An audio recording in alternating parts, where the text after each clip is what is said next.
Assalamualaikum warahmatullahi wabarakatuh. Waalaikumsalam warahmatullahi wabarakatuh.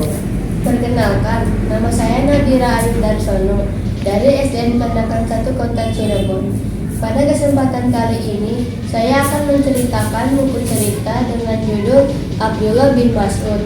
Buku ini ditulis oleh A.A. Salam dan diterbitkan oleh Cipta Cerkas Grafika. Jumlah halaman buku ini adalah 104, dan alasan saya memilih buku ini adalah karena saya ingin mengetahui lebih banyak tentang sahabat-sahabat Nabi yang ada di sana. Tokoh utama dalam cerita ini adalah Abdullah bin Mas'ud. Abdullah bin Mas'ud terlahir di keluarga miskin yaitu Bani Huzail. Pada saat ia masih kecil, ayahnya telah lama meninggal. Untuk melanjutkan hidupnya, ia menumpang rumah pada kerabat ibunya dan bekerja sebagai gembala kambing. Pada saat ia sedang asik berpikir dan sedang menjaga kambingnya di saat yang bersamaan, tiba-tiba dua pria dengan muka bersinar mendatanginya dan menanyainya apakah mereka bisa membeli susu kambingnya. Namun Abdullah tidak mendapat izin untuk menjual apapun bagian dari kambingnya. Jadi salah satu dari pria itu meminta kepada Abdullah untuk memberi mereka kambing yang susunya belum berair. Setelah diberikan, tiba-tiba pria yang menyuruhnya itu mengucapkan doa. Lalu susu kambing itu menjadi berair tanpa kambingnya merasa kesakitan. Setelah kejadian itu, Abdullah berpikir bahwa dua pria tersebut mungkin mengetahui tentang sesuatu tentang Sang Pencipta atau sejenisnya.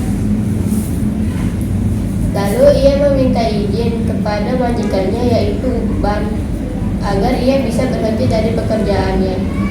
Walaupun Uqban tidak mau Abdullah berhenti, namun ia tidak bisa melakukan apapun tentang itu. Setelah Abdullah berhenti dari pekerjaannya, ia melakukan perjalanan panjang selama berhari-hari sampai akhirnya dia bertemu dengan dua pria misterius tadi. Dan ternyata dua pria misterius itu adalah Rasulullah dan satunya lagi adalah Abu Bakar As-Siddiq. Setelah bertemu dengan dua pria itu, Abdullah mengucapkan syahadat untuk masuk Islam dan mempelajari Islam dengan baik dan taat. Ia bahkan melakukan pekerjaan rumah tangga Nabi Muhammad sang Rasulullah dan mencatat setiap ajaran Nabi. Lalu saat Nabi mengadakan kumpulan dengan para sahabatnya, mereka membincangkan tentang orang-orang Quraisy yang belum pernah mendengar ayat-ayat suci Al-Quran. Lalu tiba-tiba Abdullah bin Mas'ud menunjukkan diri untuk membacakan ayat-ayat suci Al-Quran di depan mereka secara sukarelawan. Sahabat Nabi sangat kagum pada Abdullah karena hal tersebut adalah hal yang cukup berbahaya, terutama Al-Quran adalah salah satu musuh terbesar orang-orang Quraisy. Keesokan harinya, Abdullah ditemani beberapa sahabat Nabi lainnya pergi ke tempat orang-orang Quraisy dan membacakan ayat-ayat suci Al-Quran dengan keras.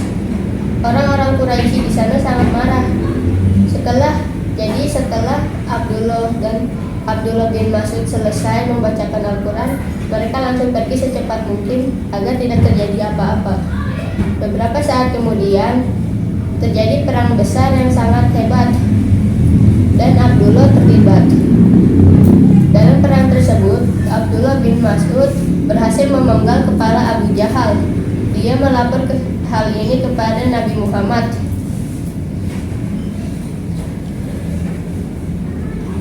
Dan Nabi Muhammad dan beberapa sahabat lainnya pun sangat kagum dengan Abdullah.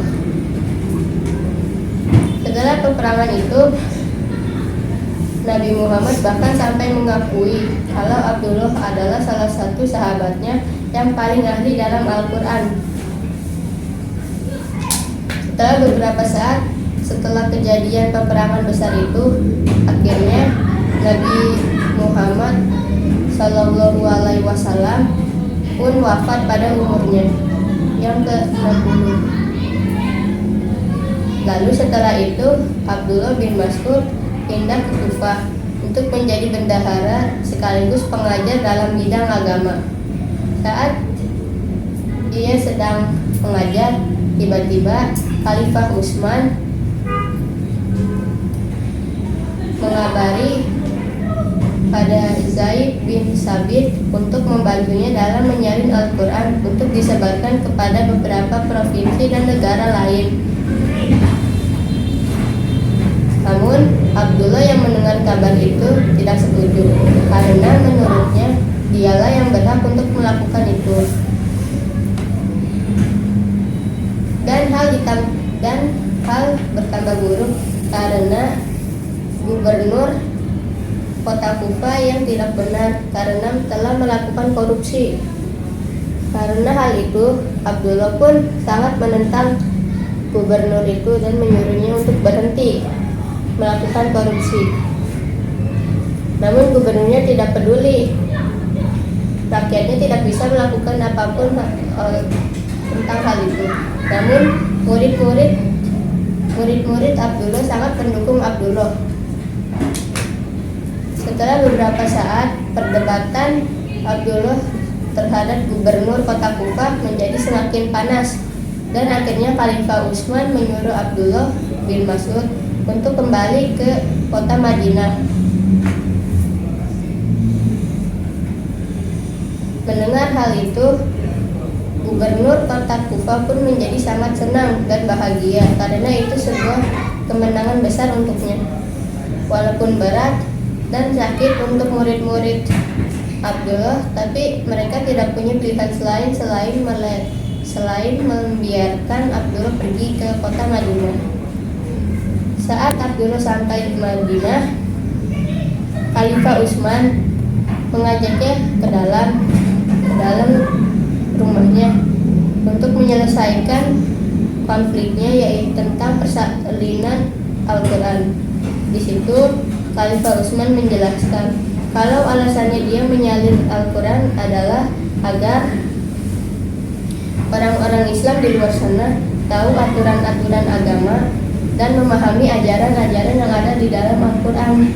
Setelah mendengar penjelasan Khalifah Utsman panjang lebar, akhirnya Abdullah bin Mas'ud mengerti dan menyadari kekhilaafannya.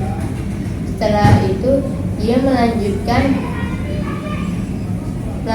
pekerjaannya seperti dulu, yaitu menjadi bendahara dan pengajar dalam bidang agama di kota Madinah.